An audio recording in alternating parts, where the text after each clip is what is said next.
Araw-araw, libo-libo, kung hindi man daan-daan, na sundalong Ruso ang ipinapadala sa digmaan sa Ukraine. Gilingan ng karne. Nilalamon at niluluwa ang mga sundalo at kadalasan, hindi na sila nakakaalis sa digmaan. Doon sila pinupulbos ng mga drone, artilleriya at mina ng Ukraine. Sa ibang bansang umaatake sa digmaan, ito'y palatandaan ng malaking kabiguang estratehiko. Pero para sa Rusya, bahagi lang ito ng plano ng Kremlin. Naibunyag na ang napakalaking pagkalugi ng mga Ruso. Pero patuloy pa ring sinasabi ng Kremlin na ang digmaan sa Ukraine ay ayon pa rin sa kanilang plano. Noong Oktubre, 14 naglabas ang Euromaidan Press ng artikulo na inilantad ang datos mula sa Ministry of Defense ng United Kingdom. Hindi maganda ang datos tungkol sa plano ng Russia sa Ukraine. Ayon sa Ministry of Defense, umabot na sa nakakagulat na 332,000 ang nasawi o nasugatan sa panig ng Russia ngayong 2025. Ang mga numerong ito ay hanggang Oktubre 12 ayon sa Ministry of Defense, kaya kalahating buwan lang ng Oktubre ang sakop. Ibig sabihin, halos 35,000 sundalong Russian ang nawawala bawat buwan sa digmaan sa Ukraine. At lumalala pa ito. Ang 332,000 na iyon ay dagdag pa sa mga naunang pagkawala ng Russia bago ang 2025. Kaya ang kabuuang bilang ng mga nasawi ng Russia ay umaabot na sa 118 milyon. Mula nang simulan ni Vladimir Putin ang malawakang pananakop noong Pebrero 2022, ang datos ng Ministry of Defense ay halos katulad ng Ministry of Finance ng Ukraine. Pero mas mataas ang estima ng huli. Tinatayang nasa 1,100 at 25 milyon ang bilang. At ang 7,000 na diferensya ay hindi na siguro dapat pagtalunan. Gayunman, ang 7,000 ay halos kasing dami ng regular na militar ng Estonia na may 7,000 at 700 aktibong tauhan ayon sa Global Firepower. Pero wala lang yan sa Kremlin. Karaniwan para sa Russia, ang 7,000 patay o sugatang sundalo kada linggo, gaya ng malalaman mo mamaya. Ang mahalagang punto dito ay simple. Hindi lang mga sundalo ang nawawala sa Russia, kundi buong mga hukbo. Ang ibang bansang mananakop na nawalan ng 11 milyong sundalo, kung saan 332,000 dito ay sa loob lang ng 9 na buwan, ay sumuko na sana. Sa pinakamababa, nagdeklara na sana ito ng tigil putukan o gumawa ng ibang plano. Pero hindi ang Russia. Malayo sa pagiging isang pambansang trahedya. Ang napakalaking bilang ng mga kaswalti na ito ay bahagi ng plano. Sa ngayon, balikan muna natin ang mga numero ng Ministry of Defense. Ibinahagi ng Ministry of Defense ang kanilang mga numero sa X, kung saan hinati nila ang casualty rate ng Russia sa araw-araw na datos para sa nakalipas na ilang buwan. Napansin niyang nawalan ang Russia ng average na 950 sundalo bawat araw noong Setyembre, mas mataas kaysa noong Agosto. Nakakagulat pero magandang balita ito para sa Russia. Noong Setyembre 2025, naitala ng bansa ang pangalawang pinakamababang casualty rate mula Abril 2024 ayon sa Ministry of Defense. Pinakamababa noong Agosto 2025. Sabi ng Euromaidan Press, malaki ang ibinaba ng Setyembre at Agosto kumpara sa tagsibol ng 2025. Noong Marso at Abril, may araw-araw na casualty rate ang Russia na halos 1,300 ayon sa ulat. Noong Abril, nawalan ito ng 36,000 sundalo at noong Setyembre, bumaba ng 27% mula sa pinakamataas noong 2025. Hindi nagtagal ang magandang balita para sa Russia dahil nagpatuloy ang pagtaas mula Setyembre hanggang Oktubre. Gayunpaman, ang bilang ng mga nasawi ng Russia ngayong Oktubre 2025 ay patuloy na tumataas. Lumalagpas sa 1,000 araw-araw na kaswalti bawat araw. Ika-5 hanggang ika-12 ng Oktubre ayon sa ulat ng Ministry of Defense. Mukhang lalo pang nalulugi ang Russia habang papalapit ang pagtatapos ng 2025 at kapag sinabi naming mas mabigat, seryoso kami. Mas marami nang namamatay na sundalong Russian ngayon. Hindi lang mga kaswalti ang nagpapakita ng totoong kwento ng malawakang pagkawala ng tauhan ng Russia. Dahil ang salitang kaswalti ay sumasaklaw sa lahat ng napatay, nasugatan, nabihag, o kung paano man natanggal sa digmaan. Para malaman ang tunay na sitwasyon ng puwersa ng Russia, dapat nating suriin ang rasyo ng namatay at nasugatan sa kanilang militar. Una, kaunting konteksto. Noong ikalawang digmaang pandaigdig, iba-iba ang rasyo ng namatay at nasugatan depende sa bansa at labanan. Sabi ng DEPAY Institute, Ang matinding labanan kontra Nazi sa Kursk ay nagdulot ng malaking pinsala sa hukbong Soviet. May rasyo na 200 at 29 sugatan, kada isang namatay sa unang linggo ng labanan. At tumaas ito sa 200 at 68 sugatan, kada isang namatay sa sumunod na linggo. Mas maganda pa ang ibang rasyo. Halimbawa, ang United Kingdom ay nagbago mula 167 sa isa hanggang 400 at 50 sa isa. Sa laban sa Ardennes, karaniwang may 5 sugatan ang United States sa bawat isang namatay. Tandaan na ang ikalawang digmaang pandaigdig ay isa sa pinakamabagsik na labanan sa kasaysayan. Mas maganda ang rasyo sa makabagong digmaan dahil sa pag-unlad ng medisina at mas maayos na paglikas ng mga sugatang sundalo ng militar. Ang mga kampanya ng United States sa Iraq at Afghanistan ay matibay na ebidensya nito. Sa Afghanistan, 45 sugatan bawat namatay ng United States. Sa Iraq, mas mataas na 73 sugatan bawat namatay. Sa huling kaso, ibig sabihin nito, isa lang sa bawat 8 o higit pang sundalong kaswalti ang totoong namatay. Ibinabahagi namin sa inyo ang lahat ng impormasyong ito.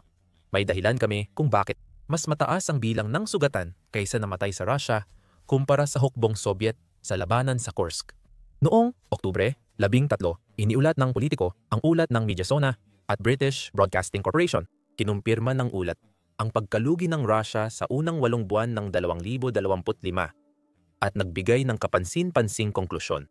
Dahil sa kakulangan ng maayos na sistema ng paglikas ng mga sugatan mula sa labanan, mayroong 13 sugatang sundalo lamang sa bawat isang namatay. Ipinapakita nito ang mababang kaligtasan ng mga sugatan dahil kulang sila sa taktikal na medisina at madalas na walang tulong matapos masugatan. Ayon sa ulat, ipinapakita nito ang bagong perspektiba sa bilang ng kaswalti ng Russia. Kung nawawalan ang bansa ng 1,000 sundalo kada araw ngayong Oktubre, halos kalahati rito ay namamatay. Ito ay mga sundalong hindi na kailanman makakabalik upang lumaban muli para kay Putin. Ibig sabihin, kailangan talaga silang palitan. Hindi lang nawawalan ng sundalo ang Russia dahil sa sugat, kundi namamatay din mismo ang mga sundalo nila sa labanan dahil walang malinaw na plano sa paglikas. Isinusugal ng Kremlin ang buhay ng mga sundalo. Sino kaya ang maaring nailigtas kung ang Russia ay nakikipagdigma sa paraang kahit papaano ay kahawig ng isang makabagong digmaan na alam natin? Mas malala ang rasyo ng sugatan sa namatay ng Russia kaysa sa labanan sa Kursk noong ikalawang digmaang pandaigdig na hanggang ngayon ay itinuturing na pinakamalaking labanan sa kasaysayan ng digmaan. Ngunit marahil ang labanan na iyon ang makakatulong sa atin na maintindihan kung bakit bahagi ito ng plano ng Russia. Kahit matindi ang labanan sa Kursk para sa Unyong Soviet, nagwagi pa rin sila. Napigilan nito ang Germany na ilunsad ang mga pangunahing opensibang operasyon na binalak nito sa Eastern Front. At para sa marami, ang labanan ang naging punto ng pagbabago sa digmaan. Ngayon, mas mataas ang rasyo ng sugatan sa namatay sa Russia kumpara sa dati sa labanan na iyon. Maaaring naniniwala ang Russia na makakamit nila ang tagumpay sa Ukraine dahil sa dami ng kanilang tao. Pag-uusapan pa natin yan mamaya sa video. Sa ngayon, tila lumalala ang sitwasyon ng mga kaswalti sa Russia. Noong Oktubre 14, iniulat ng United 24 Media na nagkaroon ng 100 at 70 labanan ang Ukraine laban sa mga tropang Ruso sa buong harapan. Hindi naging maganda para sa Russia ang mga engkwentrong iyon. Iniulat ng Ukraine na 1,000 at 200 sundalong Ruso 5 tangke, 20 artillery system, 100 at 45 sasakyan at 300 at 70 unmanned aerial vehicles ang nawala sa militar ng Russia sa loob ng isang araw. Nagsagawa rin ang Ukraine ng maraming pag-atake laban sa Russia ayon sa ulat na partikular na nakatuon sa mga command post at kagamitan ng Russia. Kamakailan, tinarget ng Defense Forces, Aviation, Missile Forces, at Artillery ang 7 lugar ng konsentrasyon ng tauhan at kagamitan 3 command post at 2 artillery piece ng mga mananakop na Ruso ayon sa General Staff. Bukod sa malalaking kaswalti, tinatarget din ng Ukraine ang infrastruktura na mahalaga sa Russia para maorganisa ang susunod nilang pag-atake. Madaling lohika. Kapag nasira ang command post, nagiging mas magulo ang pag-atake ng Russia sa susunod. At kapag hindi organisado ang isang pag-atake, mas maraming kaswalti sa panig ng Russia ang nagiging hindi maiiwasan na resulta. Baka napansin mo rin ang isa pang bagay dito. Ayon sa datos ng Ministry of Defense na ibinahagi namin kanina, umaabot sa 1,000 sundalo kada araw ang nalulugi ng Russia noong Oktubre. Noong Oktubre, 14 na talo ang Russia ng 200 pa kaysa sa isang araw. Ipinapahiwatig nito na ang madilim ng bilang para sa buwan ay lalo pang lalala para sa Russia. Malayo ito sa inaakala noon na natuto na ang Russia mula sa napakalaking bilang ng kanilang mga nasawi. Huling tag-init at unang taglagas, di umabot sa 1,000 kada araw ang mga nasawi. Noong Agosto at Setyembre, tila may senyales na bumababa ang trend. Pero hindi. Nasa Oktubre na tayo at nagpapadala ulit ang Rusya ng mahigit 1,000 sundalo araw-araw sa giyera, na nagpapakitang wala silang ibang estratehiya para manalo sa Ukraine. Yun nga ang punto. Walang plan B ang Rusya dahil tiwala silang tama ang plan A. Malinaw ito noong Oktubre 10 nang magsagawa ang Rusya ng malaking airstrike sa Ukraine ayon sa United 24 Media. Ayon sa Ministry ng Depensa ng Rusya, kontento sila sa resulta ng pag-atake sa Ukraine matapos ang insidente. Sabi pa nila, lahat ng target ay nawasak. Posibleng totoo ito. Gayunpaman, ang ika-10 ng Oktubre ay isa ring araw kung saan muling nawalan ng mahigit 1,000 sundalo ang Rusya. Ayon sa RBC Ukraine, ipinapakita ng ulat ng militar ng Ukraine noong Oktubre, 11 na sumasaklaw sa nakaraang araw na nawalan ang Rusya ng 1,000 at 60 sundalo. Sa araw na pinupuri ng Ministry ng Depensa ng Rusya ang sarili nitong mga pag-atake. Hindi na iniintindi ng Rusya kung napapansin ng mundo ang dami ng kanilang nasawi. Masaya ito sa mga airstrike at hindi alintana ang dami ng namatay sa bansa, partikular dahil ang mga nangyayari sa lupa ay ayon sa plano. Ginawa na ni Putin ang ganitong pahayag noong Enero 2023, matapos mabigo ang unang espesyal na operasyon at mabaon na ang Russia sa digmaang ubusan. Sinabi ni Putin na ang nakikita ng mundo sa Ukraine ay ang gustong ipakita ng Russia at positibo raw ang mga pangyayari ayon sa kanya. Nangyayari ang lahat ayon sa plano ng Ministry of Defense at General Staff. At umaasa ako na muli tayong mapapasaya ng ating mga mandirigma sa mga resulta ng kanilang pakikidigma. Sa yugtong ito ng digmaan, tinatayang 10,000 na ang nasawi at halos 100 at 50,000 sundalo ng Rusya ang nawala. Pagsapit ng Marso, malalampasan na nito ang bilang na iyon. At gaya ng nakita natin, nadagdagan pa ito ng halos 1,000,000 mula noon. Ito na talaga ang plano ni Putin simula't simula pa. Kaya kapag sinabi ng Kremlin na ayon sa plano ang nangyayari sa digmaan sa Ukraine, totoo ito. Ginawang bahagi ng estratehiya ng Russia ang malawakang pagkamatay ng sarili nilang sundalo, imbes na gamitin ang mas makabagong pinagsamang paraan ng pag-atake na sanay nagdulot ng mas kaunting nasawi. Ayon sa plano, maaaring kakaiba ito sa ibang bansa na di handang magsakripisyo ng sundalo para sa isang layunin. Para sa Rusya, normal ito dahil sanay na silang tiisin ang pagod at pagkalugi, pati ng kalaban, bilang paraan nila. Ayon yan sa pambansang interes, sabi nila. Ang nangyayari sa Ukraine ay katulad ng paggamit ng Rusya ng kanilang puwersa sa mga dating digmaan. Ayon sa ulat noong Abril, ginagamit ng Rusya ang dami ng kanilang sundalo bilang sandata para magtagumpay sa digmaan. Iyan ang nakita natin sa Ukraine. Kahit papaano sa lupa, ginagamit ng Rusya ang estratehiyang paulit-ulit na pagpapalit ng tropa at kagamitan habang pinapabagsak ng Ukraine. Hindi mahalaga sa Kremlin ang pagkatalo ng mga sundalo at gamit sa Ukraine dahil bahagi ito ng istilong pandigma ng Rusya. Mahalaga lang ay gamitin ang mga sundalo at kagamitan para mapilit ang Ukraine na gumastos ng bala at mawalan ng tao. Ang pag-usad sa Ukraine ay nagiging posible lang dahil sa dami ng bilang. Sabi ng National Interest, noong unang digmaang pandaigdig, milyon-milyong sundalong Russian ang lumaban sa Austro-Hungarian at Aleman na puwersa. Sa susunod na digmaang pandaigdig, pinakilos ni Joseph Stalin ang Unyong Sobyet na nagdulot ng mga laban tulad ng labanan sa Kursk. Tinatayang nawalan ang Russia ng 80,000 sundalo kumpara sa 20,000 casualty ng Germany sa labanan na iyon. Ang labanan sa Kursk ay isa sa mga dakilang tagumpay ng Russia. Ngunit para sa ibang bansa, ang ganitong kalaking pagkalugi ay malaking trahedya, isang pangyayaring magpapahina sa lakas militar, na mag-iiwan dito ng kahinaang magpapadali sa mga mananakop na magdulot ng pinsala sa mga susunod na labanan. Para sa Russia, normal lang ang ganitong pagkalugi sa kanilang plano. Pinatutunayan ng Ukraine na parehong paraan ng Russia ang pag-ubos ng kalaban. sa pag-atake man o pagdepensa.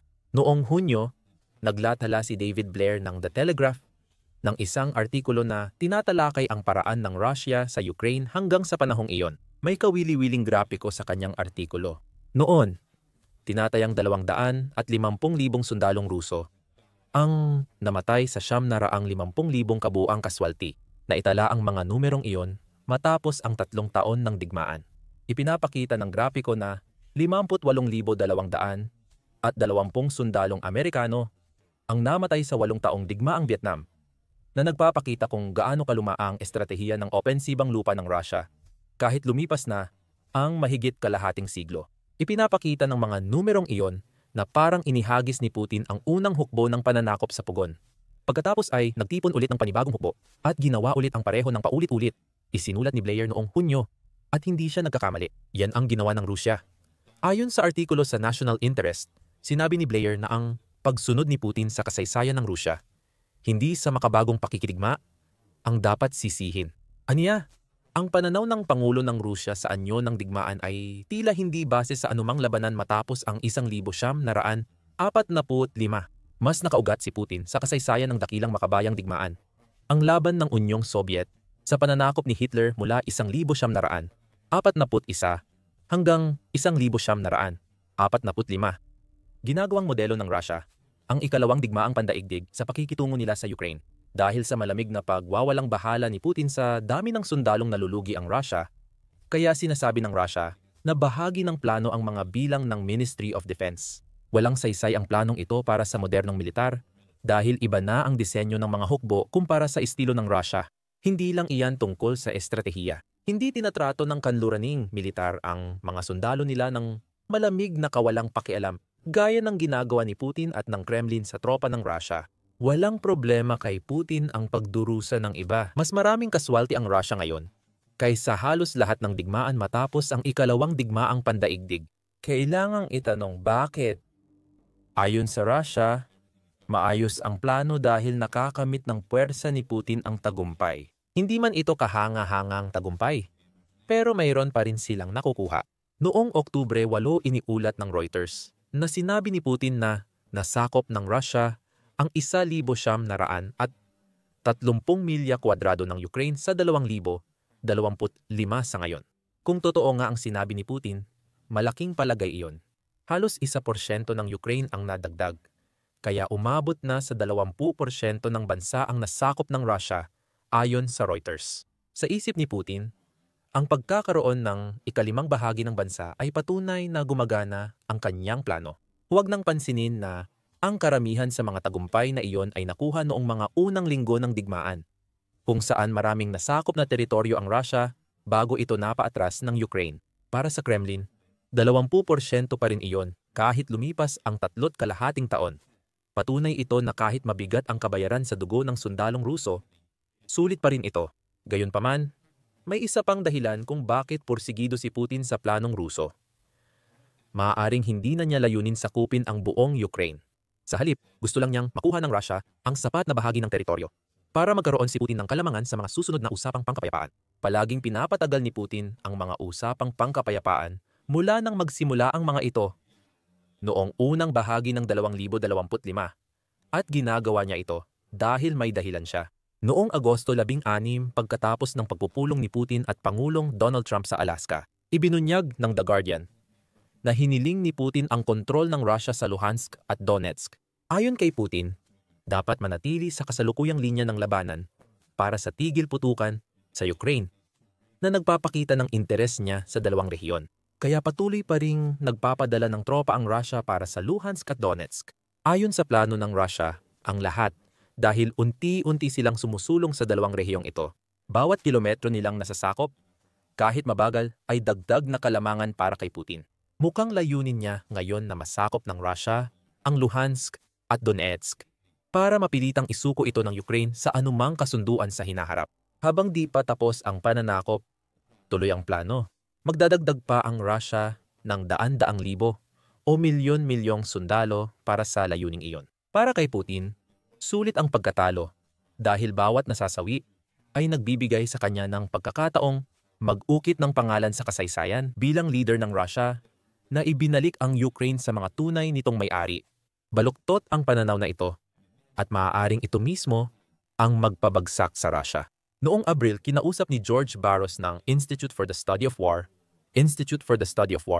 ang The New York Post. Sinabi niya na ang kombinasyon ng malalaking pagkalugi ng Russia at ang napakalaking halaga ng pera na ginagastos ng bansa para sa mga sundalo nito ay hindi magtatagal. Ayon kay Barros, 25 taon nang gumagana ang sistema ng paglikha ng mandirigma, ngunit nagsisimula na itong pumalya. Ang Russia ay may limitadong ekonomiya, kulang sa yaman, at hindi rin walang hanggan ang kanilang lakas tao. Sabi ng ulat ng Institute for the Study of War, posibleng lumala ang mga problemang pang-ekonomiya sa Russia dahil sa mataas na bilang ng nasasawi sa susunod na 12 hanggang 18 buwan. Tama yan, mga bandang dulo ng 2026 at ibig sabihin nito na maaaring may takdang oras ang plano ng Russia. Hindi na ngailangan ng kalsada si Doc Brown para makarating sa pupuntahan niya sa Back to the Future. Kailangan talaga ng Russia ang mga ito para maisagawa ang pag-atake nila sa Ukraine. Kung walang kalsada, hindi madadala ng Russia ang kanilang mekanisadong unit sa Pokrovsk. Kaya, mas mahirap para sa kanila sakupin ang mahalagang sentrong logistical na ito. Alam ng Ukraine ang kahalagahan ng mga kalsada sa Pokrovsk at ginagawang bitag ng kamatayan ang mga ito para sa puwersang Russian. Nalipol ang hukbong Ruso sa Pokrovsk. Sa mga kalsada ng Ukraine, halos imposibleng makaligtas sa biyahe dahil tila kamikaze mission ang pagdaan doon. Ayon sa Euromaidan Press, noong Oktubre 14 nasakop na ng Ukraine ang mga kalsada ng kamatayan. Ipinataas nila sa bagong antas ang estratehiyang ilang beses nang naging epektibo para sa kanila noon. Hindi na nagtitira ang Ukraine malapit sa Pokrovsk dahil ipinapadala nila ang pinakamahusay na unit ng drone para bantayan ang mga kalsada sa lugar. Laging nagpapatrolya ang mga drone, hinahanap ang anumang may kulay ng Russia. Kapag nakita, tina-target at sinisira nila ang mga kalaban. Ginagawa ito para pahinain ang lohistika ng Russia para masigurong mas mahina ang mga susunod na pag-atake sa Pokrovsk. Hindi ito direktang atake ng Ukraine, kundi matalinong pagpapahina sa puwersa ng Pokrovsk na may 110,000 sundalo noong simula ng tag-init at unti-unting nababawasan dahil sa mga drone na bumuo ng tinatawag ng mga sundalo na kalsada ng kamatayan. Mabigong-mabigo ang bagong opensiba ng Russia sa Pokrovsk. Sa maraming pagkakataon, bumabagsak na ang mga opensibang iyon bago pa man sila magkaroon ng pagkakataong magsimula ng maayos. Dahil dito, napipilitan sina Putin at mga general niyang muling pag-isipan kung paano masakop ang lungsod na matibay pinagtatanggol ng Ukraine. Ayon sa Euromaidan Press, eksaktong pagkilos ang sentro ng ginagawa ng Ukraine. Mahalaga ang eksaktong katumpakan para gawing hindi magamit ang mga kalsada sa paligid ng Pokrovsk sa lohistika ng Russia. Ayon sa ulat, ilang geolocated na video ang nagpapakita ng epektibo ng paraan ng Ukraine, gaya ng isang Russian UAZ van na nasunog matapos tamaan ng drone ng Ukraine sa tinatawag na kalsada ng kamatayan para maipakita ang katumpakan ng bagong estratehiyang depensa ng Ukraine. Hindi tinamaan ng drone ang makina o gilid ng van. Pinalipad ng Ukraine ang isang walang taong sasakyan diretso sa bukas na bintana ng van at pinasabog lamang ang kargamento ng drone pagkapasok nito sa loob. Mapapaisip ka sa malagim na sinapit ng mga Rusong sakay ng van. Isang drone ng Ukraine ang nakakita sa tangke ng Russia na T-80 na dumadaan sa ibang kalsada malapit sa Pokrovsk. Nakakatawa. Sinusubukan pang magkubli ng tangke habang papunta ito para magbigay ng suporta sa putukan para sa nagpapatuloy na opensiba ng Russia. Ayon sa Euromaidan Press, dahil sa bigat na 73,000 at 200 libra at sukat na 300 at 25 talampakan. Ang haba at 1,100 at 15 talampakan ang lapad, mahirap talagang itago ito ng palihim. Madaling mapapansin ng hukbong sandatahan ng Ukraine na nagpapatrol gamit ang mga drone ang tangke.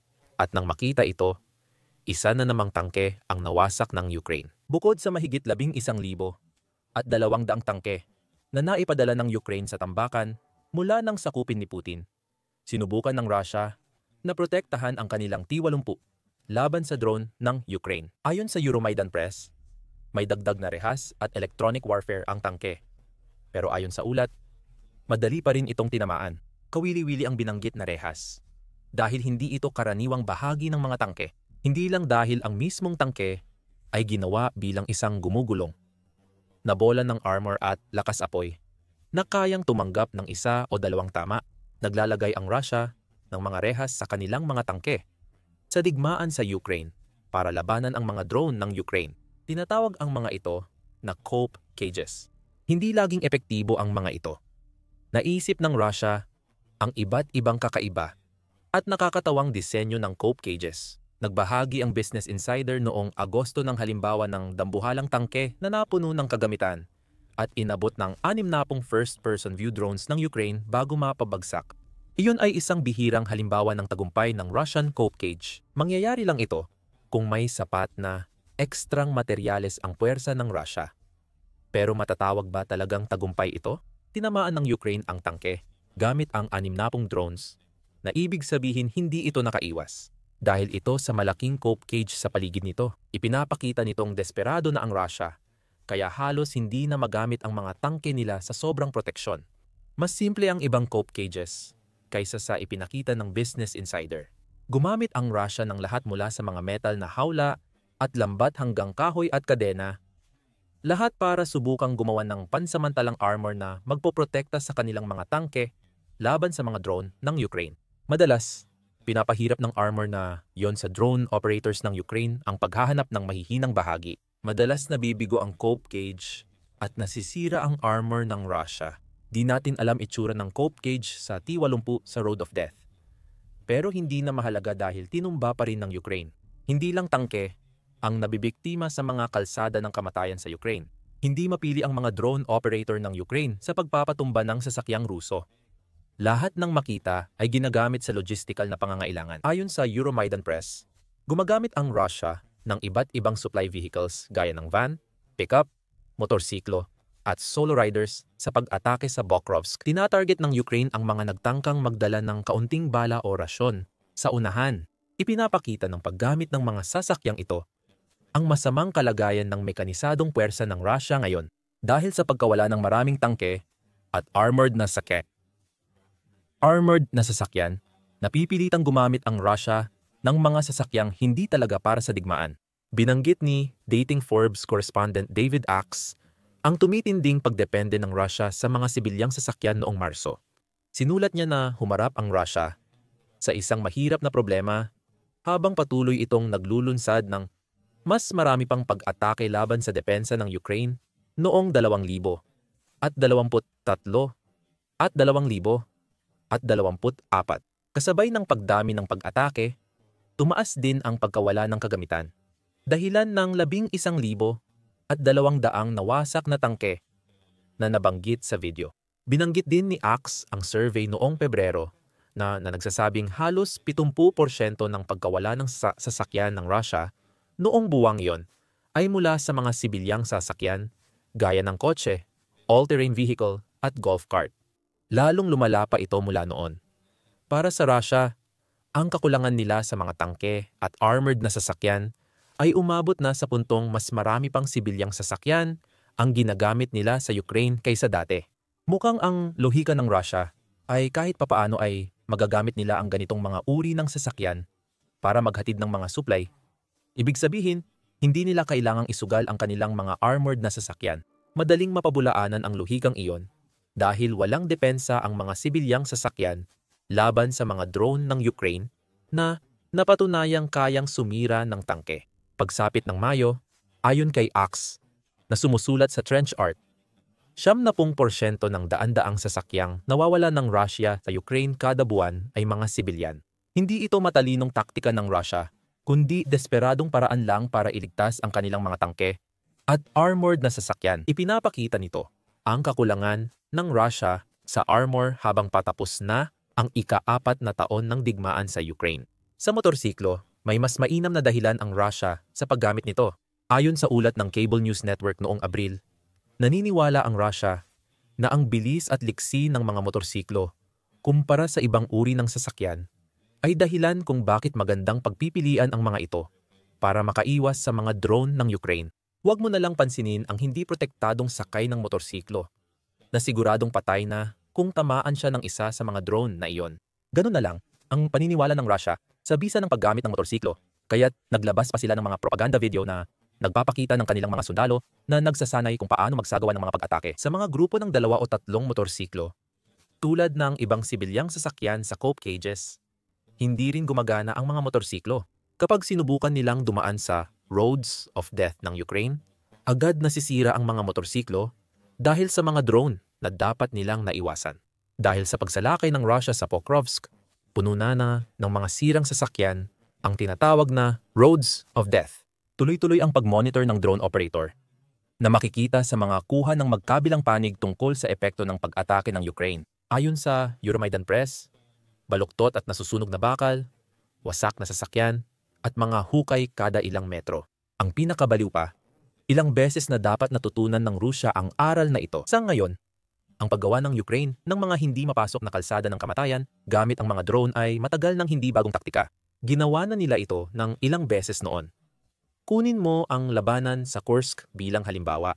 Noong Agosto 2024 matagumpay na nagsagawa ng kontra-pagsalakay ang Ukraine sa oblast ng Russia at nabawi ang ilang daang milyang parisukat mula kay Putin. Noong Oktubre ng taon ding iyon, inilunsad ng Russia ang kontra-opensiba laban sa mga Ukrainian sa Kursk. Bilang tugon, inilunsad ng Ukraine ang kanilang roads of death na estratehiya. Ibinahagi ni Militani kung ano ang itsura ng isa sa mga kalsadang ito noong Oktubre 2024. Iniulat na ang 87 milyang bahagi ng Snagost-Zeleny Shlak Highway sa Kursk ay ginawang kill zone ng mga tagapagtanggol ng Ukraine laban sa sasakyang Ruso na tatangkang tumawid. Ayon kay Militani, mahigit 30 unit ng kagamitang Ruso ang nawasak sa bahaging iyon ng highway. Sa loob lamang ng ilang linggo, ginagamit na ng Ukraine ang parehong estratehiya na nakikita natin ngayon sa Pokrovsk. Pinalipad ang mga drone sa kalsada para gumawa ng harang. Laging nagbabantay ang mga drone at sinisira ang lahat ng madaanan. Nagbahagi si Militani ng video ng tinatawag na Sumpang Highway kung saan makikita ang siyam na wasak na armored personnel carriers, 12 infantry fighting vehicles, 5 armored vehicles, at 3 tangke. Maaring hindi pa alam ng mga sundalo ng Russia sa Pokrovsk ang tungkol sa mga highway ng kamatayan. Malayo ang Kursk mula sa Pokrovsk. Siguro sintomas ito ng pagkabigong komunikasyon. Hindi lang pag-ulit ng Russia ng mga pagkakamaling nagdulot ng pagkawala ng maraming sasakyan. Magagawa mo sana ang argumentong iyan kung hindi lang nagamit ng Ukraine ang estratehiyang mga kalsada ng kamatayan sa Pokrovsk dati. Binanggit ng Euromaidan Press na ang mga bagong kalsadang ito ng kamatayan ay tulad ng ginawa ng Ukraine sa kanlurang Pokrovsk ilang buwan na ang nakalipas. Ibinahagi ang video ng kalsada sa YouTube noong Hulyo. 5 milya ang kalsada na nag-uugnay sa Zhovta, Novopustinka, at Pustinka malapit sa Pokrovsk, isa na namang patibong ng kamatayan para sa mga sasakyan ng Rusya. Ipinakita sa kalsada ang mahigit 100 at 40 wasak na tangke armored vehicles at sasakyang sibilyan.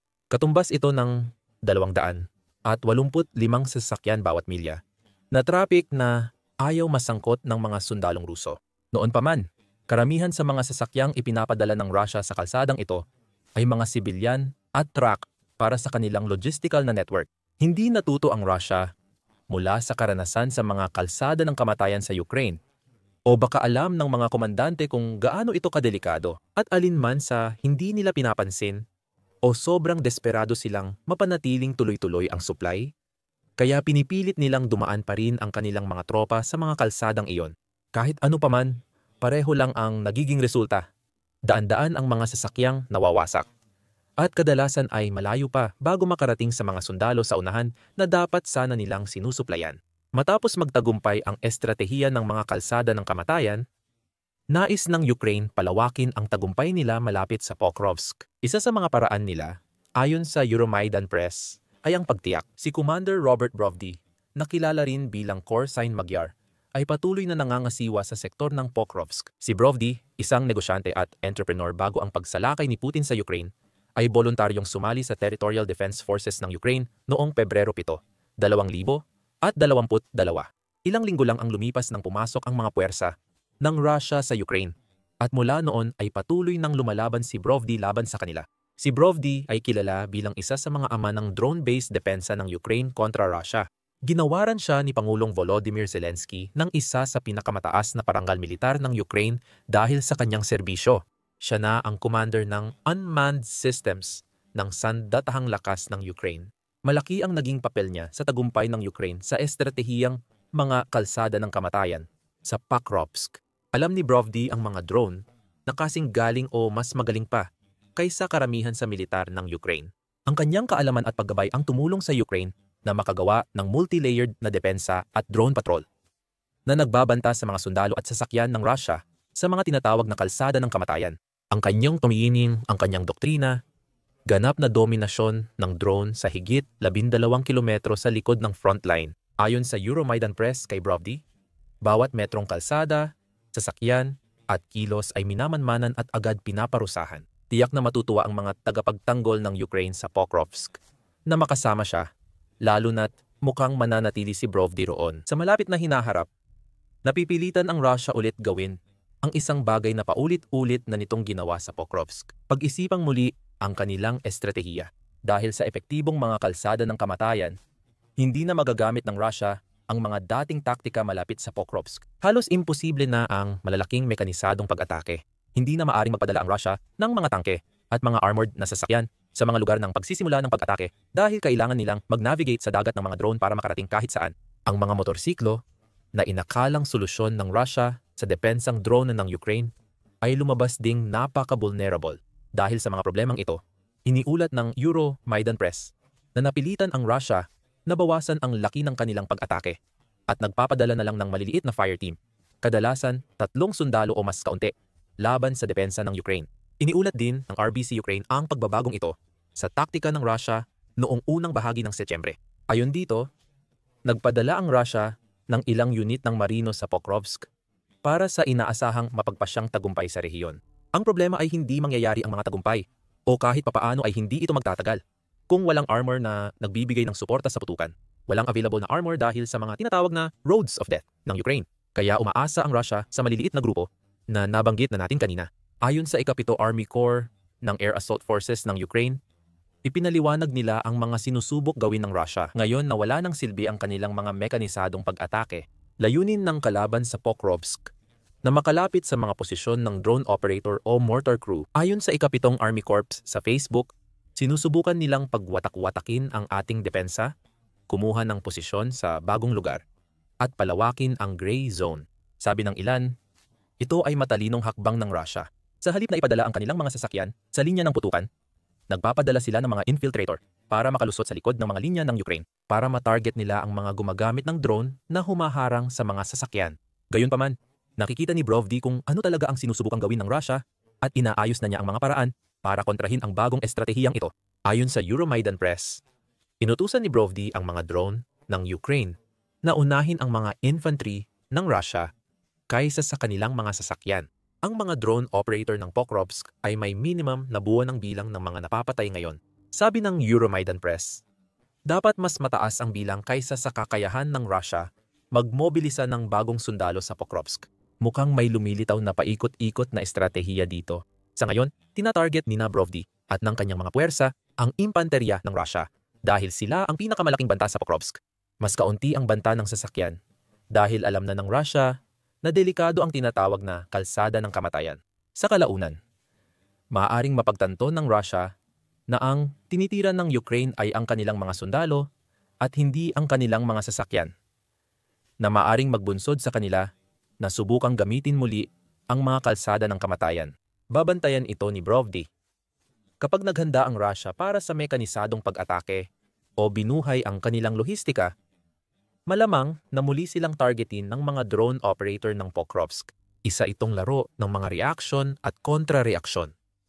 Batay sa dami ng mga sundalo at sasakyang nawawala sa Russia sa Pokrovsk. Mukhang Ukraine ang nanalo sa laro. Ang mga kalsada ng kamatayan ng Ukraine ang pumipigil kay Putin na makuha ang Pokrovsk ngayong taglagas, na naglalagay sa Russia sa malayong likod ng ischedule ng kanilang leader. Dapat nakuha na ng Russia ang Pokrovsk bago matapos ang tag-init, ngunit mas desperado na ngayon si Putin. Ayon kay Zelensky, Sinusubukan ngayon ng Russia na mas palakasin ang pag-atake sa Pokrovsk upang pagtakpan ang mga pagkatalo ng kanilang militar sa Dobropilya. Noong Oktubre siyam iniulat ng Pravda na sinabi ni Zelensky, una Setyembre, tapos inurong nila sa Nobyembre. Ang komento na iyon ay tumutukoy sa itinakdang deadline ni Putin para sakupin ang rehiyon ng Donbas sa Ukraine. Tiyak na nakaapekto ang operasyon sa depensa ng Pokrovsk. Nang makita ng mga Ruso ang malaking lugi malapit sa Dobropilya, agad silang inutusan na sakupin ang Pokrovsk sa kahit anong paraan. Alam natin ang ibig sabihin ng kahit anong halaga kay Putin. Magdadagdag ang Russia ng sundalo at posibleng sasakyan sa Pokrovsk. Kung gaano ka-epektibo ang mga bagong opensibang ito, wala talagang makakapagsabi. Aktibo pa rin ang mga kalsada ng kamatayan at handang durugin ang anumang bagong opensiba ng Russia. Gaya ng pagdurog nila sa lahat ng pagtatangkang ginawa ng Russia mula nang pumalpak ang kampanya noong tag-init sa Pokrovsk. Hindi alintana ni Putin kung ilang sundalo ang mawala, basta bumagsak ang Pokrovsk. Sa totoo lang, masaya pa nga si Putin na mamatay ang mga sundalo ng Russia sa Sumy. Kaya bakit hindi rin sa Pokrovsk? Maraming problema ang Russia sa larangan ng digmaan sa Ukraine. Mahigit 1 milyong sundalo mula sa ibang bansa ang napatay o nasugatan, kasama na ang 10,000 unit ng kagamitang militar na nawasak. Gayunpaman, maaaring hindi ang mga tagumpay ng Ukraine sa loob ng bansa ang magwawakas sa digmaan ni Vladimir Putin. Posibleng problema sa loob ng Rusya.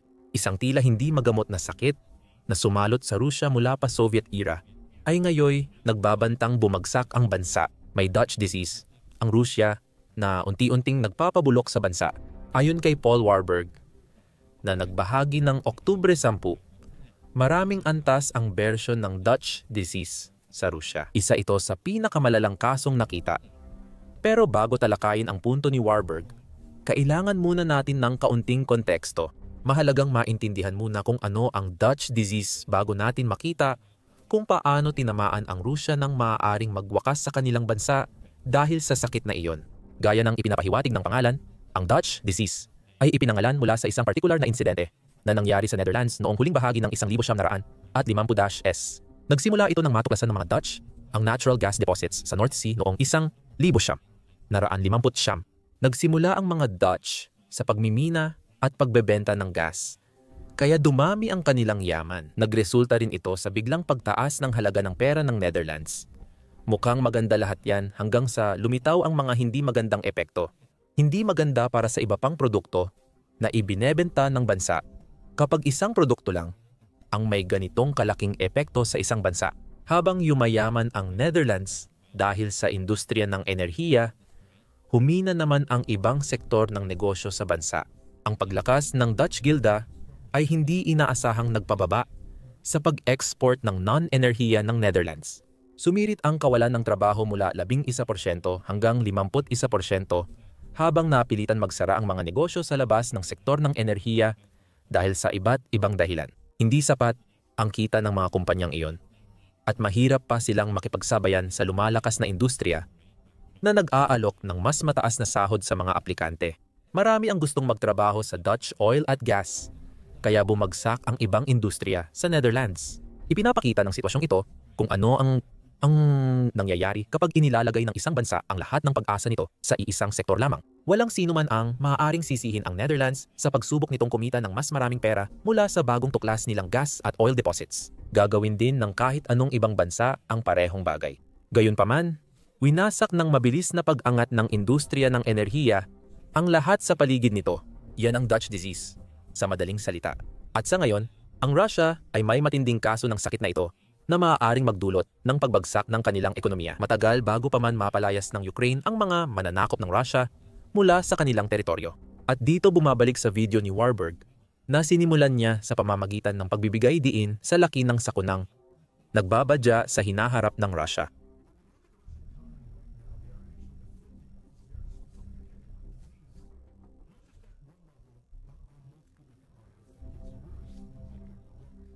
Tulad ng sa Dutch, nagsisimula lahat sa industriya ng enerhiya ng Russia na binigyang diin ni Warburg bilang pangunahing sintomas ng Dutch disease ng bansa. Lugmok ngayon ang industriya ng enerhiya ng Russia, lalo na ito sa sektor ng gasolina at pinong langis nila, na patuloy na binobomba ng Ukraine nitong mga nakaraang buwan. Noong Oktubre 14 iniulat ng Kiev Independent na hiniling ng Russia sa Federal Anti-Monopoly Service na magtakda ng maximum na presyo sa mga gasolinahan sa buong bansa. Nangyayari ito dahil may malalaking kakulangan na nagdudulot ng mga problema sa supply at demand. Dahil kakaunti lang ang natatanggap ng mga gasolinahan na gasolina na kanilang ibinebenta, ang ilan ay nagtataas ng presyo para samantalahin ang mataas na demand sa produktong ngayon ay napakakaunti na lang ng supply. Tinatangkang pababain muli ng Rusya ang mga presyo sa pamamagitan ng batas. Pero hindi pa rin nababago na maraming gasolinahan doon ang kulang sa produktong ibebenta. Maraming gasolinahan sa Rusya ang huminto sa bentahan. Sa Timog Federal na distrito, 220 gasolinahan o 14% ng kabuuan ang tumigil sa bentahan ng gasolina. Ayon sa Rusya, pansamantala lang daw ang problemang ito. Noong Oktubre 13 iginiit ni Anton Siliwanov, ministro ng pananalapi ng Rusya, na kontrolado nila ang problemang ito. Tungkol sa issue ng presyo ng gasolina sa ilang rehiyon, may limitasyon sa supply ngayon pero sigurado akong malalampasan ito sa malapit na hinaharap. Iniulat ng Reuters na sinasabi ni Siliwanov na mali siya. Ang mga limitasyon sa supply na binanggit niya ay dulot ng mga long-range na drone strike ng Ukraine. Hindi basta titigil ang mga strike kahit umaasa ang Russia. At ito ay direktang resulta ng mga pag-atake ng Ukraine sa infrastruktura ng enerhiya ng Russia, partikular sa mga oil refinery ng Russia na hindi tumitigil, lalo lang itong tumitindi sa bawat araw na lumilipas. Tulad ng binanggit ni Warburg, hindi iyan ang gustong marinig ng Russia. Ayon sa ulat ng British Broadcasting Corporation noong Oktubre 2, tinamaan na ng Ukraine ang 21 sa 38 malaking refinery ng Russia ngayong 2025 at ang iba ay ilang ulit pa. Iyan ay 48% na pagtaas kumpara sa bilang ng mga pag-atake sa refinery noong 2024 at wala namang dahilan para tumigil ang Ukraine ngayon. Nakita nito ang epekto ng mga atake nito. Hindi lang sa mga pila na ngayon ay nabubuo sa mga gasolinahan ng Russia, kundi pati na rin sa mga desperadong hakbang na ginagawa ng Russia para malampasan ang krisis nito sa gasolina. Halimbawa, lumalapit ang Russia sa ibang bansa para sa gasolina. Iniulat ng Kiev Independent noong Oktubre 1 na lumalapit ang Russia sa Asia para mapanatili ang supply ng gasolina sa bansa. Pagkatapos ng pag-atake ng Ukraine na nagpahinto sa 40% ng refinery capacity ng bansa, tila kabilang ang China sa mga apektado. Tatalakayin pa natin ito, pati na ang Belarus. Dito nagsisimula lumitaw ang unang sintomas ng Dutch disease sa Russia. Hindi dapat bumibili ng gasolina ang Russia. Ang langis at gas, ang pangunahing tagapagpaandar ng ekonomiya ng bansa. Ngayon, dahil wala nang mabentang gasolina, matinding dagok ang kinakaharap ng Russia. Tulad ng binanggit ni Wahlberg, ang mga export ng enerhiya ng Russia ang bumubuo sa karamihan ng kita ng buong bansa. Kahit ang mga kita na hindi direkta galing sa export ng enerhiya ay madalas na nanggagaling pa rin ng hindi direkta mula sa export ng enerhiya. Sa madaling salita, mahihirapan din ang mga negosyong sumusuporta sa industriya ng enerhiya ng Russia, gaya ng mga gasolinahan, kapag nahihirapan ang sektor ng enerhiya ng Russia. Yan ang Dutch disease na nararanasan ng Russia sa panlabas na antas lang. Mas malalim pa riyan. Bago ipaliwanag kung paano, mahalagang banggitin muna ang isang masakit na irony na kinakaharap ng Russia ngayon. Isa ang China sa mga bansang pagbibilhan ng Russia ng mga Pino ng produktong langis para mapunan ang kakulangan na nararanasan nila ngayon. Ang China ay pangunahing customer ng krudong langis ng Russia mula nang magsimula ang digmaan sa Ukraine. Noong 2024 bumili ang China ng mahigit 100 milyong tonelada ng krudong langis mula Russia dahil sa murang presyo. Sabi ni Warburg, halos hindi kumikita ang Russia sa pagbenta ng langis sa China dahil kontrolado ito ng China bilang isa sa natitirang pangunahing customer. Nakakatuwang isipin na ang krudong langis na binili ng China ay ibinabalik ngayon sa Russia bilang mas mahal na Pinong produkto. Akala ng Russia na pinansyal silang tinutulungan ng China sa digmaan kontra Ukraine. Tuwang-tuwa ang China na samantalahin ang kahinaan ng Russia. Kaya lumalala ang Dutch disease na nagpapahirap sa Russia. Sa geopolitika, mistulang ginawang laruan ng China ang Russia. Ayon sa Jamestown Foundation noong Disyembre 2023, Ayon sa foundation, napipilitang magbigay ang Russia ng estratehikong yaman sa mga kaalyado sa hindi patas na kondisyon kapalit ng kaunting suporta at tulong sa politika. Halos 2 taon na, ngunit wala namang nagbago. Sa labas ng China, ginagamit ang mga pinong produktong langis ng Russia para mabawi ang perang inaasahan ni Putin para sa digmaan sa Ukraine. Ngayon, tinukoy ang naghihirap na industriya ng gasolina ng Russia bilang pangunahing sintomas ng Dutch disease. Ang iba ay mas malalim pa, na nagiging malinaw mula sa walang pakialam na komento ni Wahlberg tungkol sa kung paano pati ang mga industriyang sumusuporta sa enerhiya ng Russia ay nakadepende sa tagumpay nito. Ganoon din ang nangyayari sa halos lahat ng ibang industriya sa Russia, sa simpleng dahilan na napakalaki ng bansang Russia. Dito pumapasok ang talino ng estratehiya ng Ukraine sa pag-atake sa mga refinery. Sabi ni Wahlberg, kalat sa buong Russia ang mga refinery. Kaya't tumugon ang Ukraine sa pamamagitan ng pag-atake sa mas marami hanggat kaya nito at kung gaano kalalim ang abot ng kanilang mga sandata. Ayon kay Wahlberg, may magandang dahilan kung bakit magkakahiwalay ang mga refinery ng Russia. Nakakalat sa bansa ang mga refinery para bumaba ang gastos sa transportasyon at hindi na kailangang malayong bumiyahe ang naprosesong enerhiya. Isipin mo kung ano ang ibig sabihin nito para sa Russia sa kasalukuyan. Ang mga refinery na patuloy pa ring gumagana ng maayos ay yaong mga hindi naaabot ng mga long-range drone ng Ukraine. Ibig sabihin, malayo ang mga refinery na iyon sa mga rehiyon ng Russia na mas nangangailangan ng gasolina. Napipilitan na ngayon ang Russia maghatid ng pinong langis sa mas malalayong lugar. Gamit pa ito bilang gasolina ng mga truck at tren sa mahahabang ruta. Ganoon din ang nangyayari sa mga pinong langis na inaangkat ng Russia dahil limitado lang ang mga daungan ng Russia kung saan maaring dumating ang mga produktong iyon. Ang gasolinang binibili mula Russia ay kailangang ibiyahe ng malayo para makarating sa mga lugar na kailangan nito. Yan ang pangalawang dagdag gastos na nagpapakita ng lumalang Dutch disease sa Russia. Ang tanging solusyon na naisip ng Russia para sa pagdepende nito sa langis ay isang paraan na lalo lang nagpapalalim ng kanilang pagdepende rito. Sabi ni Wahlberg, posibleng huminto ang ekonomiya ng Russia dahil sa problemang ito. Ito ay dahil sa pagkawala ng kita at pagtaas ng gastusin. Dahil kung hindi magagamit ang enerhiya, hindi makakabili, makakapagbenta, o makakapagpalitan ang mga tao. Ayon sa Pravda, mahigit kalahati ng rehiyon sa Russia ay nakaranas ng kakulangan sa gasolina noong Oktubre 12. Sa ilang rehiyon, nililimitahan ang mamimiling Ruso na bumili ng 20 litro ng gasolina kada bisita sa gasolinahan. Kung mayroon pang mabili, katumbas lang iyon ng 4.39 galon na kulang para mapuno ang tangke ng karamihan sa sasakyan. Para sa mga negosyanteng Ruso na umaasa sa paglalakbay sa buong bansa para mapatakbo ang kanilang mga kumpanya, maging sarili nilang biyahe o ng kanilang mga empleyado, napakahirap ng kalagayan. Hindi na kadalasang napupuno ng sasakyan ang tangke para makarating sa dulo ng rehiyon, lalo na kung pupunta pa sa ibang bahagi ng Rusya.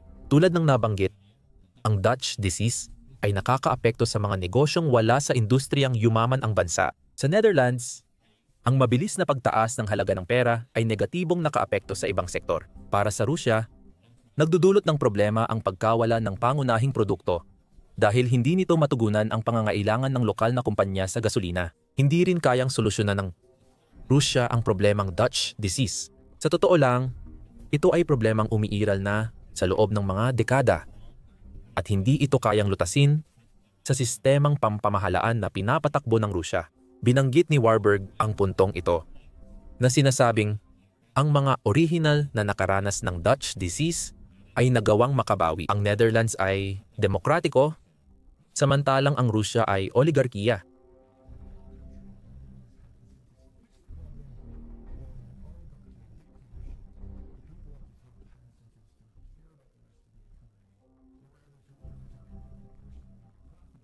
Alam na ang mga suliraning pang-ekonomiya ng Rusya dahil sa digmaan sa Ukraine, pero hindi nahihirapan ang mga oligarko nito. Noong Agosto, iniulat ng Newsweek na mabilis yumaman ang pinakamayayamang bilyonaryo sa Rusya. Noong nakaraang taon, nadagdagan ng 20 bilyon ang yaman ng mga oligarko. Ito ay panandali ang kasakiman na malamang lumala dahil sa mga problema ng Rusya sa kanilang pangunahing produkto. Dito pumapasok ang supply at demand. Ang mga natitirang tagapaglinis ng langis sa Rusya ay maaari nang humingi ng mas mataas na presyo para sa kanilang mga produkto sa loob ng bansa dahil sa kakulangan na nararanasan ng Rusya. Kitang-kita na yan. Ayon sa France, 24 ang automotive industry, 72 at automotive industry, 75 na gasolina, ay ngayon nagkakahalaga ng $100 at 1,000 kada tonelada malapit sa pinakamataas na presyo sa kasaysayan. Patuloy na yumayaman ang mga oligarko ng Rusya kabilang si Putin, habang nahihirapan ang karamihan ng bansa. Walang insentibo sa Rusya na ayusin ito dahil hindi papayag ang mga oligarko. Nahihirapan din ang ibang mga industriya bilang resulta nito, tulad ng binigyang diin ng Moscow Times noong Agosto. Noong nakaraang Hulyo ay bumagsak ang sektor ng pagmamanupaktura ng Rusya sa pinakamabilis nitong antas mula noong Marso 2022 ayon sa ulat. Bumaba sa 47 ang Purchasing Managers Index ng sektor nitong Hulyo mula 475 noong Hunyo. Ang bilang na mas mababa sa 50 ay palatandaan ng bumabagsak na sektor. Nadulot ng Dutch disease, humihina ang ibang sektor dahil nakatutok ang lakas at pera ng Russia sa iisang pinagmumulan ng yaman. Kung nagdududa ka pa na enerhiya ang pinagmumulan ng yaman ng Russia, tingnan ang datos mula sa Oxford Institute for Energy Studies. Ayon dito, ang kita mula sa langis at gas ay 30-50% ng federal na budget ng Russia bawat taon. Maliban sa halos 20% ng gross domestic product ng Russia, ayaw iyon baguhin ni Putin. Aktibong sinasakal ng Russia ang mga innovator sa lahat ng larangan dahil mas mahalaga kay Putin ang kontrol kaysa sa paglago. Noong Hunyo, iniulat ng Moscow Times na sinabi ni Putin na dapat natin silang sakalin. Tinukoy niya ang mga higanteng teknolohiya sa kanluran na posibleng mamuhunan sa Russia. Ang mga higanteng teknolohiya ay magbibigay ng oportunidad sa mga Ruso sa labas ng oligarkiya para magtagumpay na magpapahina sa kontrol ng oligarkiya sa natitirang populasyon. Kaya kailangang manatili ang kasalukuyang kalagayan. Dapat magpatuloy ang Dutch disease na lumala na nagdudulot ng malinaw na problema gaya ng paliwanag ni Warburg. Napansin niya na walang modernong tatak ang Russia na nagbebenta sa ibang bansa at ganito rin sa karamihan ng industriya nila. At ang ibig sabihin nito, kapag inalis mo ang sektor ng enerhiya, gaya ng nangyari ngayon, ang ekonomiya ng Russia bilang kabuuan ay mabilis na maaaring gumuho na parang bahay na gawa sa baraha. At dito na tayo sa susunod na punto. Mas malala ang Dutch disease ng Russia kaysa sa dati nating napag-usapan. Malaking bahagi ng budget ng Russia ay nakadepende sa sektor ng enerhiya. Hulaan mo kung saan napupunta karamihan ng pera sa budget na iyon. Siyempre, sa industriya ng armas ng Russia, ang sektor na iyon ay isa sa iilang industriya ng paglago na mayroon ang Russia sa kasalukuyan at tumatanggap ito ng malaking pondo mula sa kita sa langis at gas. Sa totoo lang, sobra-sobra ang pondo nito. Ayon kay Warburg, ang industriyang ito ang nagdulot ng pagtaas ng sahod sa Russia at kakulangan ng manggagawa sa ibang sektor. Balikan ang nabanggit na halimbawa ng nangyari sa Netherlands sa video. Ipinapakita nito na ang paglago ng isang industriya ay maaring maghikayat ng mga empleyado na umalis sa ibang sektor para sa mas mataas na kita. Sa ngayon, ang industriya ng armas ang umuunlad sa Rusya. At posible ito dahil sa sektor ng enerhiya ng bansa. Ramdam na rin ng ibang industriya sa Rusya ang hirap. Ibig sabihin, ang Dutch disease ay hindi lang nakakaapekto sa buong Rusya. Pati sa lokal na antas naaapektuhan din ito. Noong Pebrero, iniulat ng British Broadcasting Corporation Monitoring ang 46% na pagtaas ng produksyong industrial sa Rusya noong 2024. Ang paglago ay pinasigla ng sektor ng metal, elektronika at pagkukumpuni ng makinarya at kagamitan. Lahat ng ito ay likas na konektado sa ekonomiyang pangdigmaan na nilikha ni Putin sa Rusya. Ngunit nararamdaman din ang epekto nito sa ibang lugar. Sabi ng British Broadcasting Corporation Monitoring, 13% ng negosyo sa Rusya ay nagkulang ng puhunan sa unang quarter ng 2024. Umakyat ito sa 25% sa katapusan ng taon dahil lumalago ang pagmamanupaktura sa industriya ng digmaan. Ayon sa The Outlook, sinabi ni Spidel Finance, ayon sa paunang pagtataya, sa 183% puntos ng paglago ng pagmamanupaktura sa 3 taon, mahigit 20% nito ay mula sa military-industrial complex. Dahil magkakaugnay ang mga sektor, mahirap magbigay ng eksaktong pagtataya, kaya madalas negatibo ang sibilyang sektor. Noong 2024 iyon. Lalong lumala ang sitwasyon sa 2025. Bakit pa pipiliin ng karaniwang Ruso na magtrabaho sa ibang industriya kung mas malaki ang kita sa digmaan? Sa maikling panahon, hindi agad lumalabas ang ganitong lokal na issue. Tumaas ang sahod ng mga tao dahil lumilipat sila sa militar-industrial na trabaho sa Rusya. Mas malaki na ang kaya nilang gastusin sa mga lokal na negosyo gaya ng restaurant at tindahan kaysa noon. Ipinapalagay niyan na mawawala ang lokal na negosyo kapag hindi na nila kaya ang sahod sa ibang lugar. Panandalian lang ito, ayon kay Warburg.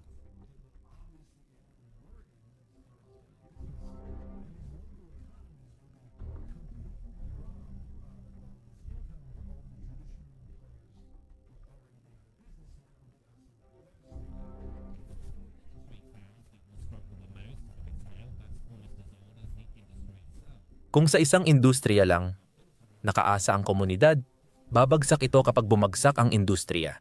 Tingnan mo ang United States Rust Belt bilang patunay.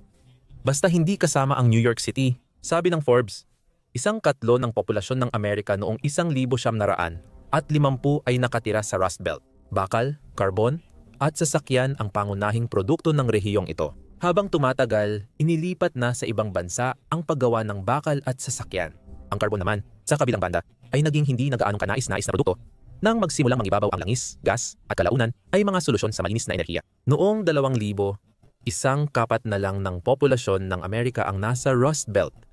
Mula dating 1/3, lumilipat ang mga tao at ipinapadala sa ibang estado at industriya dahil nawalan ng trabaho sa tradisyonal na sektor ng Rust Belt. Maraming komunidad ang nawasak dito. Mangyayari rin ito kapag natapos ang ekonomiyang pangdigmaan ng Rusya. Ang Rusya, bilang oligarkiya, ay hindi mag-aalok ng maraming opsyon sa mga tao pagkatapos. Muli, ito ang argumento ng oligarkiya laban sa demokrasya. Ang mga inobasyon sa ibang bahagi ng United States ay nagbigay daan sa mga dating taga-Rust Belt na humanap ng oportunidad sa ibang lugar. Sa Rusya, ang mga oportunidad ay mula lang sa oligarkiya. 3 beses nararanasan ng Rusya ang epekto ng Dutch disease. Ang sektor ng enerhiya nito, kung saan nakatayo ang buong House of Cards, ay gumuuguho. Kapag bumagsak ang sektor na iyon, mahihirapan ang mga Ruso sa pagbiyahe at kalakalan sa sarili nilang bansa, na magre-resulta sa pagkasira ng marami nilang negosyo. Kapag bumagsak ang sektor ng enerhiya at natapos ang digmaan sa Ukraine, babagsak ang ekonomiyang nakabase sa digmaan ng Russia at maaapektuhan ang mga lokal na komunidad. Naglunsad muli ang Russia ng malaking pag-atake sa Ukraine. Nagpadala ito ng daan-daang drone at dosenang misil sa kabila ng hangganan. Tinarget ang mga bayan at lungsod sa Ukraine, kabilang ang Kiev, Kharkiv at Dnipro. Ganito rin ang patuloy na nararanasan ng Ukraine gabi-gabi sa loob ng maraming buwan. Ang mga ganitong pag-atake ay nagdudulot ng maraming nasawi at pagkawasak, kaya't nagigiba ang mga tirahan at gusali. Pero handa ang Ukraine sa pag-ataking ito. At ang kanilang tugon ay mabilis at matindi. Isang makapangyarihang pagpapakita kung gaano nakalayo ang nararating ng bansa. Naganap ang pag-atake ng Russia mula gabi ng Oktubre 9 hanggang madaling araw ng Oktubre 10. Muling naglunsad ang puwersa ng Kremlin ng malaking pag-atake sa Ukraine mula sa himpapawid, gamit ang halos 500 sandatang panghimpapawid sa isang beses na pag-atake. Ang pag-atake ay binubuo ng ballistic at cruise missiles, pati ng mga drone tulad ng Shahid at iba pang attack drone. Sa kabuuan, tinaya ng Ukrainian Air Force na mayroong 477 banta mula sa himpapawid, kabilang ang napakaraming 465 drone ng iba't ibang uri at 32 misil. Lalong lumala ang sitwasyon dahil umatake ang Russia mula sa iba't ibang direksyon. Nagpakawala ng missile at drone mula Hilagang Silangan at timog papasok sa Ukraine. Mula sa mga rehiyon ng Russia na Kursk, Milarova, Shatalova, Orel, Shakhty at Primorska-Akhtarsk. 200 Iranian-made Shahid drone ang nanguna. Kasunod ang karagdagang mga grupo ng drone. Nagpakawala rin ang puwersang Ruso ng 2 Kinzhal ballistic missile mula sa Lipets. 14 Iskander-M ballistic missile na umaabot sa bilis na higit 5,000 milya oras 7x, mas mabilis sa tunog. 12 Iskander-K cruise missile at 4 Pang-K ICH, 5 guided air launch missile. Hindi lang ito malaking pag-atake, gumamit din ito ng iba't ibang sandata. Dahil dito, mas mahirap itong harapin dahil walang sandata ang sumunod sa parehong pattern at kilos. Magkakaiba at natatangi sila. Kaya kailangan ng iba-ibang paraan para mapigilan bago tamaan ang target nila.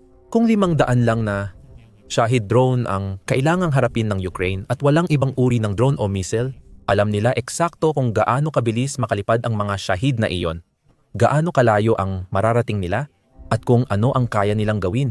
Dahil dito, mabilis nilang matutukoy ang tamang paraan ng depensa. Kaya malamang mapapabagsak nila halos lahat ng drone at minimal lang ang pinsala. O kung iisang uri lang ng missile ang kailangang harapin ng Ukraine, madali nilang matutukoy kung anong modelo iyon at magagawa nila ang tamang hakbang para labanan ito. Gayunpaman, kapag ganito karami at iba-iba ang pinapadala ng Russia, iba't ibang uri ng drone at missile na may magkakaibang bilis, taas ng lipad, at galaw, nagiging mas mahirap itong harapin. Mas mahirap ang hamon ng mga tagapagtanggol ng Ukraine. Hindi sila pwedeng umasa lang sa isang sistema o estratehiya ng depensa sa himpapawid para harapin lahat ng uri ng sandata. Kailangan nilang tumugon ng mabilis, maagap, at sa iba't ibang paraan din.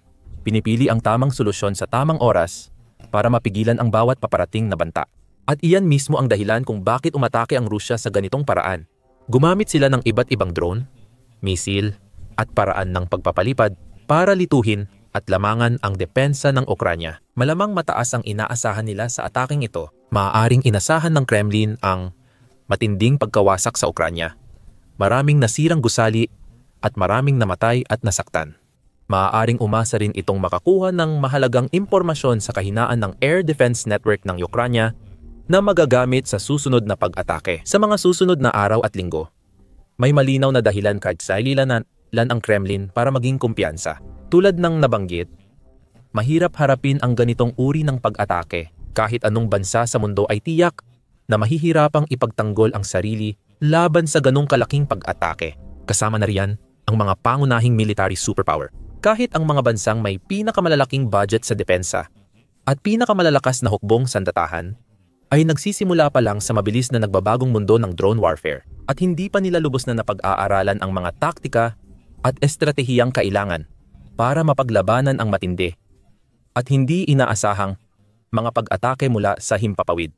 Ipinakita ito nang kamakailan pumasok ang mga drone ng Rusya sa himpapawid ng Poland. Nagpadala ang puwersa ng himpapawid ng Poland, suportado ng NATO, ng fighter jet para pabagsakin ang mga ito. 4 lang sa mga drone ang napabagsak nila. Kahit tinatayang 19 hanggang 23 ang pumasok sa lugar. Kung ang Poland o ibang NATO bansa ay haharap sa daan-daang drone at misil, hindi sapat ang mga taktikang iyon. Pero iba ang Ukraine dahil matagal na nilang hinaharap ang ganitong klase ng sitwasyon. Naranasan nito ang maraming drone at misil na pag-atake tulad nito. 1 buwan pa lang ang lumipas ng harapin nila ang pinakamalaking pag-atake ng Russia sa digmaan. Gamit ang mahigit 800 Shahid type na drone at 13 cruise at ballistic missile na pinakawalan sa Kiev at iba pang lungsod noong Setyembre 7 ng gabi. Mas maaga ngayong buwan, nagkaroon ng malawakang pag-atake gamit ang mahigit 500 attack drone at 50 missile sa iba't ibang rehiyon ng Ukraine tulad ng Lviv, Ivano-Frankivsk, Zaporizhia, Chernihiv, Kharkiv, Kherson, Sumy, Kirovohrad at Odessa. Malungkot ang realidad ng digmaan ngayon. Linggo-linggo, may bagong ulat ng record na pag-atake ng Russia. Libo-libong drone at daan-daang missile ang pumapasok sa Ukraine bawat buwan ngayong 2025. At ang ganitong antas ng matinding agresyon ay malabong tumigil o humupa sa lalong madaling panahon. Kaya noong Oktubre, siyam nang muling utusan ng mga commander ng Kremlin ang isang malaking pag-atake sa iba't ibang bayan at lungsod ng Ukraine. Malamang inaasahan nilang umupo lang, mag-relax at makinig habang dumarating ang mga ulat ng pinsala sa infrastruktura at maraming inosenteng sibilyang Ukrainian ang namatay o nasugatan. Sa kasamaang palad para sa Russia at sa kanilang presidente, si Vladimir Putin hindi talaga naging ayon sa kanilang inaasahan ang resulta ng pag-atake. Hindi lang basta may karanasan ng Ukraine. Sila ang may pinakamaraming karanasan sa mundo sa halos araw-araw na malalaking drone attack. Mas magaling din sila kaysa sa halos lahat ng bansa sa mundo pagdating sa pagpigil o pagsagot sa mga ganoong pag-atake. At iyan mismo ang nangyari rito. Kahit gaano kalawak at tindi ng pag-atake, mabilis at epektibong tumugon ang pinagsamang air defense network ng Ukraine, kabilang ang mobile fire units, electronic warfare teams, fighter jet pilots, at surface-to-air missile brigades. Pagsapit ng alas 10 ng umaga, Oktubre 10, halos lahat ng banta sa himpapawid ay na-neutralize na ng puwersa ng Ukraine. Sa kabuuan, napabagsak o napigilan nila ang 400 at 20 target kabilang ang 400 at 5 na drone ng kalaban at ilang mga misil kabilang ang isang Kinsal, 4 na Iskanday MS-9 na Iskander-K at isang KK-50-69. Kumpirmado ito sa isang post sa Facebook na inilathala sa opisyal na account ng Air Force Command ng Sandatahang Lakas ng Ukraine. Noong gabi ng Oktubre 10 simula alas 7 ng gabi, noong Oktubre 10, nagsagawa ang kalaban ng sabayang pag-atake sa Ukraine gamit ang unmanned aerial vehicle at mga missile mula sa himpapawid at lupa. Sa kabuuan, natukoy at sinubaybayan ng mga radio technical troops ng Air Force ang 477 na sasakyang panghimpapawid na panlaban 32 na mga misil at 465 na unmanned aerial vehicle ng iba't ibang uri. Napigilan ng aviation, anti-aircraft missile troops, electronic warfare, unmanned systems, at mobile fire group ng defense forces ng Ukraine ang pag-atake sa himpapawid. Hanggang alas 10 ng umaga ayon sa paunang datos, napabagsak ng air defenses ang 400 at 20 target sa himpapawid, kabilang ang 400 at 5 Shahid Gerbert Bera unmanned aerial vehicle ng kalaban, mga drone ng iba pang uri, isang aeroballistic missile na KH-47M2, Dagger 4 na Iskander MKN, 23 ballistic missiles, Sham na Iskander K cruise missiles, at isang Kaksa 5,000 Sham guided aircraft missile. 4 na misil ng kalaban ang hindi tumama sa target at nawawala pa rin. Inaalam pa ang mga lugar ng pagbagsakan. Tinamaan ng 13 misil at 60 UAVs ang 19 na lokasyon habang bumagsak ang mga debris sa 7 lugar. Kaya, hindi lang naitaboy ng Ukraine ang halos 85% ng sandatang panghimpapawid ng Russia, kundi nabiguring tumama ang ilan pang misil sa mga target. Sa maliit na bahagi lamang, 13 misil at 60 unmanned aerial vehicles ang talagang nakapinsala. Ipinapakita nito kung gaano ka-epektibo ang Ukraine sa paglaban at pagtitiis sa aerial attack ng Russia, at kung gaano kahanga-hanga ang malawak at multi-layered nitong air defense ngayon, dahil ito sa sariling pag-unlad at mga inobasyon, pati na rin sa napakahalagang suporta mula sa maraming kaalyado ng Ukraine sa buong NATO alliance at kanluraning mundo. Ang katotohanang napabagsak ng Ukraine ang Kinzhal, isa sa pinakamabilis na ballistic missile ngayon, ay isang malaking tagumpay, kayang umabot sa Mach 10 o higit 7,600 milya kada oras. Ito marahil ang pinaka-kahanga-hangang bahagi ng kwentong ito. Ipinapakita nito ang matalinong paggamit ng mga tagapagtanggol ng Ukraine sa mga Western-supplied air defense system gaya ng American Patriots at SAMTI, baterya para sa kontra-atake at hypersonic na misil na dating sinasabing di mapipigilan sa himpapawid. Tuwing may tagumpay ang Ukraine, humihina ang kumpiyansa ng Russia at unti-unting nawawala ang iniisip ng Kremlin na estratehikong kalamangan. Pinapatunayan nito ang estratehiya ng Ukraine at pinapatibay na nasa tamang landas at patuloy na lumalakas ang bansa. Sa kabila ng maraming positibong aspeto ng insidenteng ito, may ilang drone at missile pa ring nakalusot sa depensa ng Ukraine at nakapinsala sa bansa. Ang presidente ng Ukraine, si Vladimir Zelensky, ay nagpost sa Takpa X upang ilahad ng buo at tapat ang epekto ng pag-atake At isinulat niya, sa maraming pasilidad ng infrastruktura, tuloy ang pagbangon matapos atakihin ng Russia ang sektor ng enerhiya. Isa itong mapanlinlang at planadong pag-atake kung saan mahigit 450 na drone at higit 30 na misil ang tumarget. Lahat ng nagpapanatili ng normal na buhay na gustong ipagkait ng mga Ruso. Sa ngayon, mahigit 20 katao sa buong bansa ang naiulat na nasugatan. Lahat sila ay tumatanggap ng kinakailangang tulong. Nakakalungkot, may batang namatay sa Zaporizhia dahil sa pag-atake. Taos-puso ang pakikiramay ko sa pamilya at mahal sa buhay. Ang pagkawala ng isang bata ay paalala na kahit mahusay ipagtanggol ng Ukraine ang teritoryo laban sa mga drone at misil ng Russia, may inosenteng buhay pa ring nawawala. Ayon kay Zelensky, kahit ang mga nakalusot sa interceptor, electronic warfare system, at mobile fire unit ay nakakapagdulot pa rin ng matinding pinsala. Sa Kyiv, abala ang repair crew sa pagpapanumbalik ng kuryente at tubig. Iniulat ang pagkawala ng kuryente sa Kyiv, Donetsk, Chernihiv, Cherkasy, Kharkiv, Sumy, Poltava, Odessa, at Dnipro. Nagpapagaling din mula sa pag-atake ang Zaporizhia, Kirovohrad, at Kherson.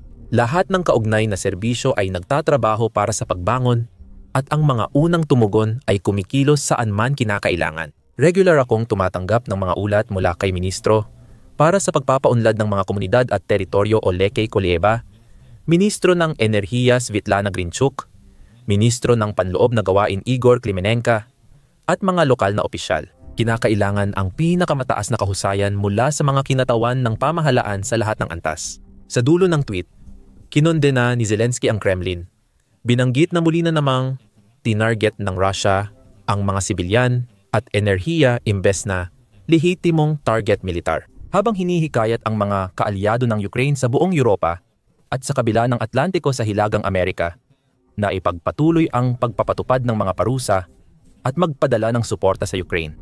Sibilyan at enerhiya infrastruktura ang pangunahing target ng mga pag-atake ng Russia bago magsimula ang panahon ng pagpainit. Sama-sama nating mapoprotektahan ang mga tao sa terror na ito. Kailangan natin ng konkretong aksyon mula sa Estados Unidos, Europa at G7 sa pagbibigay ng depensa sa himpapawid at pagpapatupad ng parusa, hindi pagpapakitang tao. Umaasa kami sa tugon ng G20 at sa mga nagsusulong ng kapayapaan. Ngunit iniiwasan nilang gumawa ng konkretong aksyon. Kaya ng mundo ipagtanggol ang sarili laban sa mga krimeng ito na magpapalakas din sa pandaigdigang seguridad. Salamat sa mga tumutulong. Tiyak na makikinabang ang Ukraina sa dagdag na suporta ng mga kaalyado para malabanan ang anumang ipadala ng Rusya sa mga susunod na linggo at buwan. Gayunpaman, ipinapakita ng insidenteng ito na mahusay ang Kyiv sa pagtatanggol ng kanilang lupain at pagpigil sa mga banta ng Kremlin. Kailangan ng mataas na antas ng depensa, teknolohiya, estratehiya at koordinasyon para mapabagsak ang daan-daang drone at maraming misil sa isang gabi. Pero ito mismo ang ginawa ng Ukraina noong Oktubre 9. At ito rin ang paulit-ulit nilang nagawa sa maraming pagkakataon sa mga nakaraang linggo at buwan bago iyon. Noong Oktubre 5 halimbawa, naglunsad ang Rusya ng halos kaparehong laki ng pag-atake gamit ang halos 500 at 50 bagay na panghimpapawid. Pinigilan ng sistemang pangdepensa ng himpapawid ng Ukraina ang 400 at 78 target mula sa iba't ibang direksyon. Kabilang ang 400 at 30 Shahid at Gerbera drone, isang Kinsal missile, 32 Iskander-K cruise missile at 6 na kalibre cruise missile. Paulit-ulit na nangyayari ang ganitong uri ng kwento. Nagpapakawala ang Rusya ng daan-daang drone papunta sa Ukraina.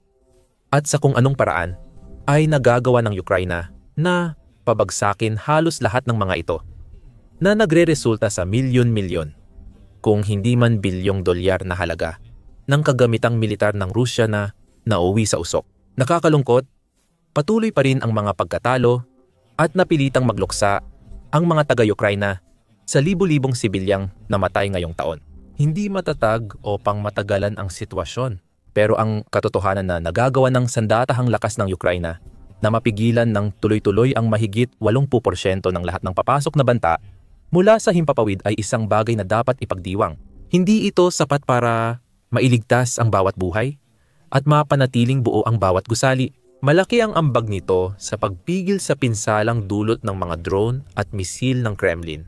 Mahalaga ring tandaan na ang Ukraine, sa kabuuan, ay tila lalo pang gumagaling at gumagaling. Pinababagsak nila ang maraming Russian drone at binabawasan ang nasasawi at pinsala sa bawat sunod na pag-atake sa kanilang teritoryo.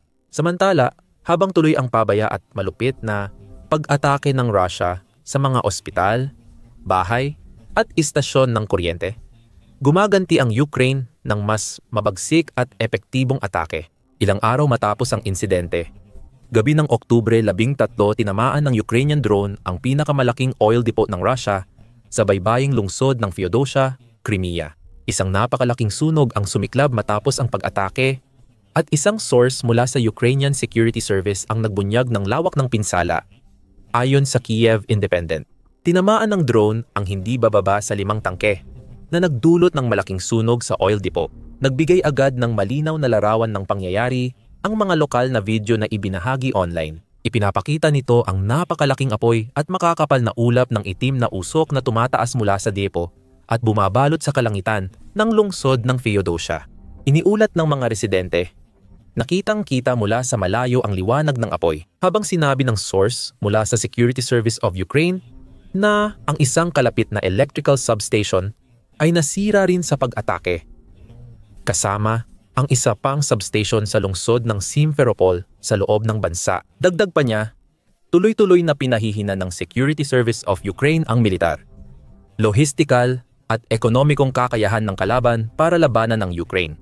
Ayon sa Russian Defense Ministry, mahigit 100 Ukrainian drones ang naipabagsak nila sa Russia at mga okupadong teritoryo ng Ukraine, kabilang ang 40 sa Crimea. Kahit anong pagsisikap ng Kremlin, hindi pa rin nila napigilan ang pag-atake sa mahalagang infrastruktura ng langis at hindi matukoy kung gaano karaming langis ang literal na natupok ng apoy dahil sa pag-atake. Alam na ang pasilidad na ito na isang multifunctional na lugar na ginagamit para sa paglilipat ng langis at mga produktong langis sa pagitan ng mga tangke ng tren, barko at mga network ng transportasyong kalsada ay kayang maglaman ng napakalaking 250,000 tonelada ng gasolina sa kabuuan. Ginagawa nitong isang mahalagang bahagi ito ng makina ng digmaan ng Kremlin na nagsusupply ng gasolina na kailangan para paandarin ang lahat mula sa mga jeep, tangke, eroplano, generator at marami pang iba. Ayon sa mga ulat, kahit isang araw matapos ang pag-atake, patuloy pa rin ang sunog sa pasilidad at malayo pa'y kita ang malaking usok.